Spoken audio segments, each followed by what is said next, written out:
Alors que tout le monde a le regard tourné vers le Sénat, l'avortement, la Constitution, nous, on va mettre notre petit nez dans les dossiers de la Commission des finances à l'Assemblée nationale sur une proposition de loi qui a été adoptée contre le gouvernement et qui va passer, donc le texte va passer à l'Assemblée en débat à partir du 9 février. Que s'est-il passé? Il y a, pour planter le décor et ensuite pour arriver à la nationalisation, que s'est-il passé? C'est-à-dire que la Commission européenne demande depuis longtemps à la France de démanteler EDF. Dernier projet en date, le projet Hercule. La France n'a pas, pour l'instant, effectivement, démantelé EDF. Elle est à 84% dans EDF, donc quasiment, et elle se comporte comme si elle appartient effectivement, EDF lui appartient à 100%.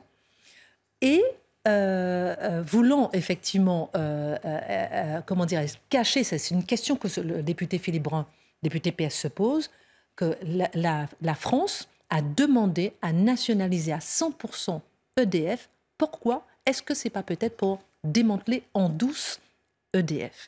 La question qui se pose, c'est effectivement pourquoi vouloir nationaliser EDF alors qu'ils ont déjà tout ce qu'il faut? Vous l'avez dit, c'est très suspect parce que quand on a 84% d'une entreprise, on a le pouvoir dans une entreprise. Donc pour pouvoir vouloir passer de 84 à 100%, c'est très étrange. Il faut écouter d'abord la décisionnaire, c'est Madame Borne. Elle a parlé de la nationalisation d'EDF dans son discours de politique générale. Donc ça veut dire que c'était très important pour elle. Elle a dit il faut renforcer, grâce à cette nationalisation totale donc, renforcer la capacité d'EDF à porter, ou à mener plutôt, des projets ambitieux indispensable pour notre avenir énergétique. Remarquez d'ailleurs au passage qu'elle a parlé d'avenir énergétique. Elle n'a pas parlé d'indépendance énergétique. Alors cette histoire de projet ambitieux, ça fait évidemment référence à la volonté d'Emmanuel Macron, après avoir envisagé de fermer les centrales, d'ouvrir et de lancer 6 EPR, vous savez, les centrales de dernière génération. Mais ça fait aussi référence à une autre réalité qui est beaucoup moins glorieuse. C'est-à-dire c'est une entreprise totalement endettée. C'était une entreprise normale, il y a longtemps qu'elle aurait mis la clé sous la porte.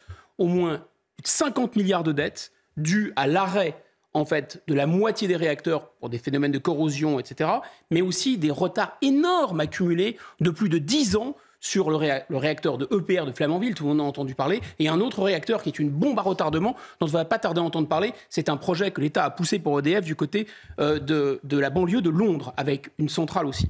Alors on pourrait quand même se réjouir de cette nationalisation avant de se demander ce qu'il y a derrière, en se disant enfin, c'est jamais trop tard pour bien faire. L'État a au moins compris qu'il y a un enjeu crucial de souveraineté.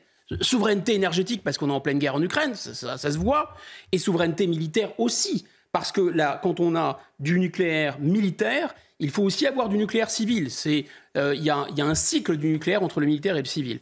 Mais effectivement, il ne faut peut-être pas se réjouir trop vite. Et ça, c'est le sens de la proposition de loi qui a été effectivement poussée par le député PS, Philippe Brun, en commission des finances.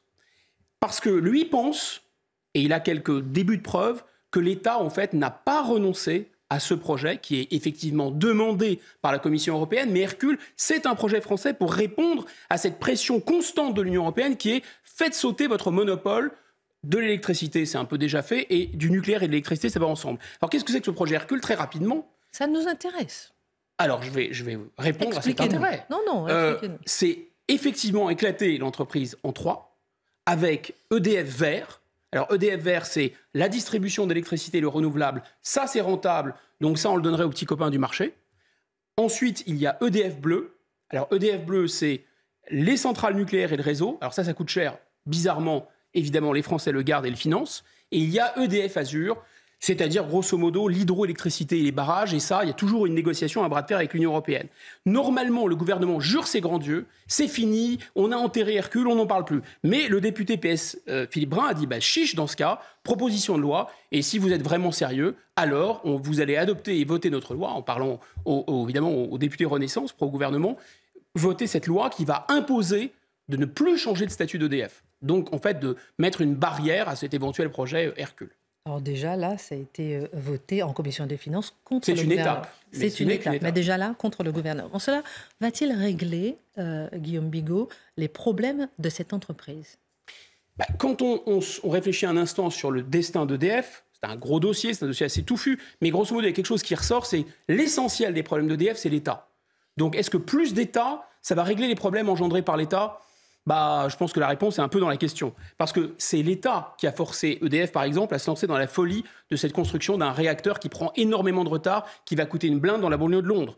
C'est l'État qui a poussé EDF à racheter des entreprises comme Framatome, mais aussi d'ailleurs une filiale d'Alstom, je crois, qui avait été vendue à General Electric par un certain Emmanuel Macron, il me semble. C'est l'État aussi qui a obligé EDF à subventionner les clients de ses concurrents pour les protéger contre l'inflation.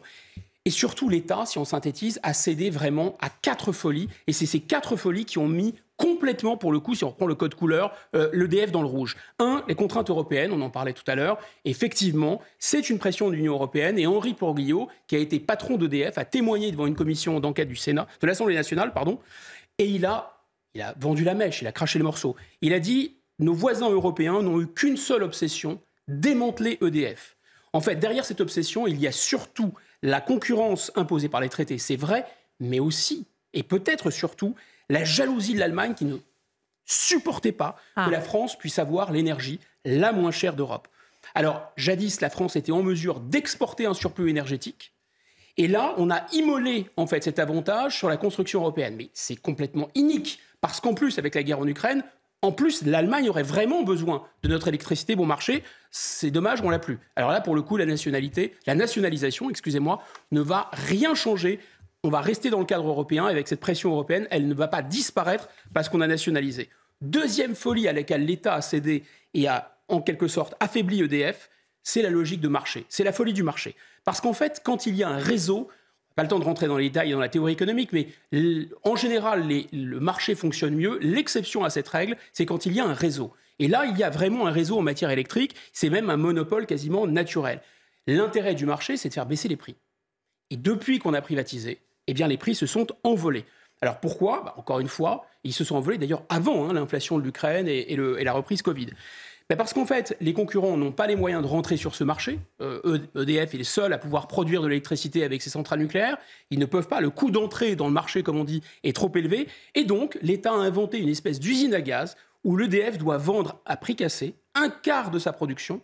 Donc, en fait, doit sponsoriser ses concurrents. On joue au marché comme on joue à la dinette. Et ça coûte un pognon de dingue, en réalité. Voilà, donc la nationalisation, en fait, ne va rien changer à ce système. EDF va continuer à sponsoriser, avec notre argent d'ailleurs, les concurrents d'EDF pour faire plaisir à la Commission européenne. Troisième folie, l'État, en fait, a poussé EDF à céder à cette sirène, à cette mode qui est la mode du renouvelable. C'est-à-dire, il faut absolument avoir des énergies renouvelables parce que c'est décarboné. Sauf que l'énergie nucléaire, c'est déjà une industrie décarbonée.